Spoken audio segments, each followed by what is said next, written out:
so many of the things that came up as articles under in the last 4.5 years have been, shall we say, a mess to deal with.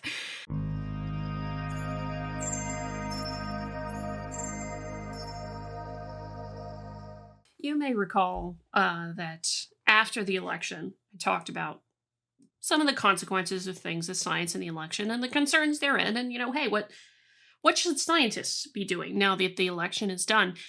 And one of the concerns that some pieces have come out and claimed is that the election of President Trump would be the nail in the coffin for public trust in science. And I pointed out that some of that fallen trust, because yes, there are propagandists who wish to who wish to do some terrible things to public trust in science, but that's not coming from the scientists themselves. But there is some that comes from the scientists, and more aptly, the scientific publications themselves, and particularly the prominent ones that the public sees on the regular. One of the people that I highlighted in this is actually featured here in this tweet from Michael Sherman, which I showed in my other video on the election. And this is Laura Hellmuth, who at the time she wrote this was the editor-in-chief of Scientific American. And I'm not going to read the tweets for her. You can see them on screen and read them yourself now. That she basically went on a rant calling a whole bunch of people who did not agree with her all sorts of foul language and what have you. And this is, quite frankly, an example of what the public sees that would be affecting the trust level of the public in scientists. And hence the reason it was a concern. Now, she did go on to apologize for that. We'll get to that in a second. But you may have caught that I said was the editor-in-chief because, effective on the 15th of November, 2024, Laura Hellmuth resigned her position as editor-in-chief, as I understand it. Or it might have been a couple of days sooner. Might be off on the date just a little bit. But she has resigned the position of editor-in-chief. In The Guardian, for example, Scientific American editor steps down after calling Trump supporters fascists and bigoted.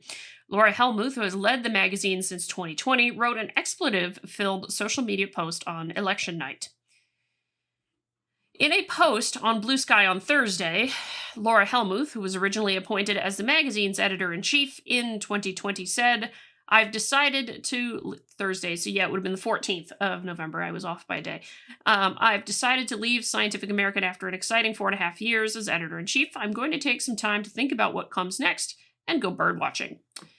Hellmuth's resignation comes after a series of expletive-filled posts on the 5th of November, election night, in which she criticized those who voted for Trump.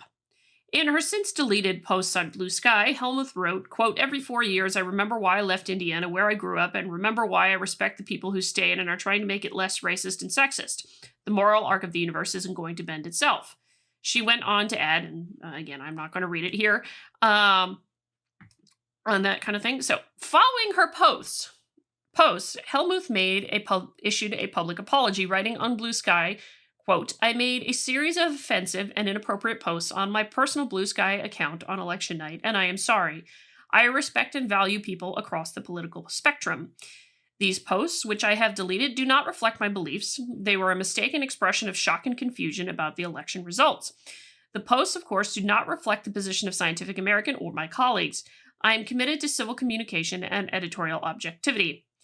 Despite her apology, Hellmuth's post gained traction among conservative voters online, with staunch Trump ally and ex-owner Elon Musk accusing her of being a political activist who has taken over a scientific institution. A week after her apology, Hellmuth announced her resignation. In a statement to multiple outlets, Kimberly Lau, the president of the magazine, said, quote, we thank Laura for her 4 years leading Scientific American, during which time the magazine won major scientific communications awards and saw the establishment of a reimagined digital newsroom. During Hellmuth's time as editor-in-chief, for the first time in 175 years, Scientific American decided to endorse a presidential candidate, Joe Biden, in 2020. This year, the magazine endorsed Kamala Harris, saying that Trump, quote, endangers public health and safety and rejects evidence preferring instead nonsensical conspiracy fantasies. So that's the Guardian story. It's pretty much the same no matter where you pull it from at that point. And that is kind of what happened. There was a tremendous amount of backlash against her. And frankly, some of it was justified. And for many folks who've been following for a while, Scientific American has published some doozies in the last few years. And in particular, Colin Wright pointed out this particular doozy here that came with the death of the renowned professor, biologist E.O. Wilson, who died a few years ago now. But Scientific American somehow allowed this shockingly moronic sentence to slip past their editors in a piece aimed at shaming the recently deceased E.O. Wilson, one of the greatest biologists of the last century. I remember reading this. I think I read this on the channel at the time, and it was just like, that's so fucking wrong. You can't get basic scientific facts correct in a science magazine if you let this one slip by. This kind of stuff is some of the reasons why there's no trust amongst some folks in scientific publications and in science because of this. This sentence comes from that article from Scientific American. First, the so-called normal distribution of statistics assumes that there are default humans who serve as the standard that the rest of us can be accurately measured against. Anybody with a statistics background knows that statement is incorrect. The normal distribution, you probably recognize it even if you didn't know that was the name of it, is that beautiful bell curve shape is the normal distribution with, a mean at the top there and, it certain amount of variance either way, depending upon the data set. But that is a normal distribution of data is what it's referring to. Distributions in statistics refer to data, not people. Now, information about people can be data, like age, height, weight, etc. Keep on going, but not people specifically. The normal distribution of statistics does not say that at all. So the folks who published this came in under Laura Hellmuth's watch. And there are others, actually, that came in under Laura Hellmuth's watch in the last 4.5 years that has significantly damaged the credibility of Scientific American. I don't need to go on about the endorsement. I've already talked about the Nature study that pointed out what probably should have been obvious to a lot of people, that endorsements don't do anything to affect a person's perception of candidates when it comes from, celebrities or scientific publications or what have you. But it sure as hell does damage the credibility of the scientific publication in the eyes of the public, and to a lesser extent, but still there, the scientists themselves. So congratulations. Every time you do endorsements, you, the scientific publications, do more to damage the trust in science than anybody else. Let me go over here, actually. Laura Hellmuth, the former editor-in-chief of Scientific American, Blue Sky, deciding to leave. Reminder of how far SciAm has fallen. Inequity between male and female athletes is a result not of inherent biological differences between the sexes, but biases of how they are treated in sports. So most folks I saw were celebrating that Laura Hellmuth is no longer at the head, in hopes that, in hopes that they perhaps have a little bit more, shall we say, a little bit more of a recalibration towards actually gaining the trust of the public. And you can see, I'm going to just scroll some of these. You can see some of these here from the folks who are reviewing this. Laura Hellmuth has to go. As an editor, it's her job to not let Scientific American become ideological and unscientific. She has utterly failed. Here are 3 examples. We called the normal distribution. Investigating the lab leak hypothesis made it harder for scientists to seek the truth, that kind of thing. So there was a tremendous amount of commentary related to Laura Hellmuth's departure on X, formerly Twitter. That is relevant here. Michael Shermer, of course, when he wrote about this, also had some more folks under his thing who were lamenting how bad Scientific American has gotten under Laura Hellmuth's term. But all my point is to say is, regardless of whether or not it's Laura Hellmuth, it it became a problem of trust in that particular publication. I wouldn't trust them. I read it mostly just to laugh at some of the things that they publish. Sometimes there's some good stuff in there, but more often than not, there's some interesting garbage from a journal that from a science publication that has pretty much wrecked its reputation from 175 years, because it's become a laughingstock to a lot of folks at this point. Perhaps my favorite of the things that got published under Laura Hellmuth's tenure in Scientific American is this number: Why the term Jedi is problematic for describing programs that promote justice, equity, diversity, and inclusion. Which, for the Star Wars fans, if you really want to know, they basically slandered whole characters and things of the storyline with regards to Star Wars and said, well, this makes it inappropriate for justice work. Yeah, here you go.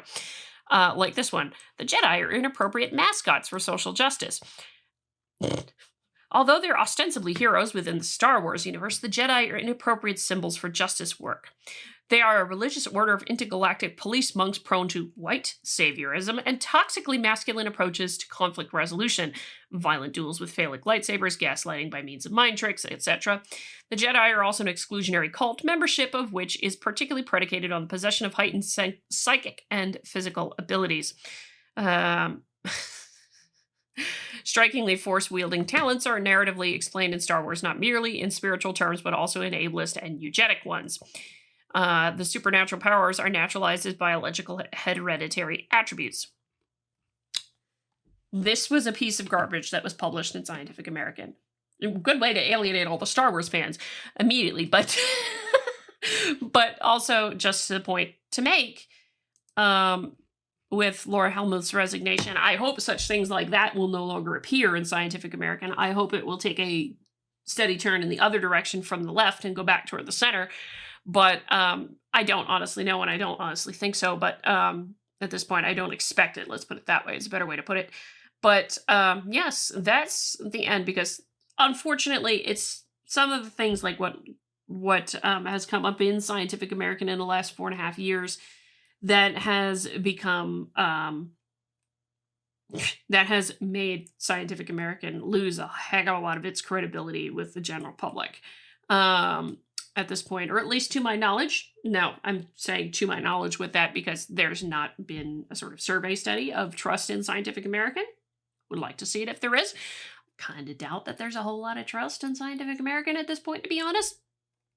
That's kind of my thing.